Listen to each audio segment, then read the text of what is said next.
Obviously there are fundamental differences between Formula One and rally.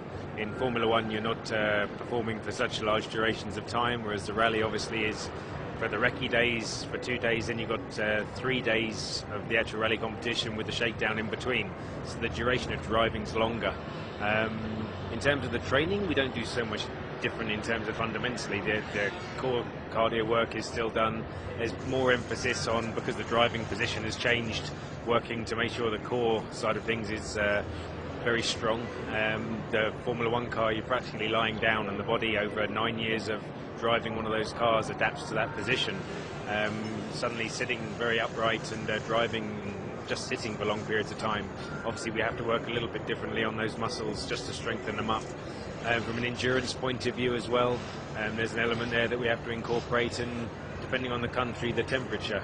In a Formula One car you prepare for a race over a weekend, maybe the week before in places like Malaysia, but you're aiming for a 1 hour 40-minute race. Here you have to be a little bit more specific with the hydration levels and the nutrition, because they're performing for much longer. You'd like to kind of prepare as best you can. We had the back issue before we came here, which meant we couldn't do the test, but also means you can't really train. So we were in a position really where we couldn't do so much. So in all honesty, we got here, we spent a couple of days here before the rally, before the recce, and that was all the time we had.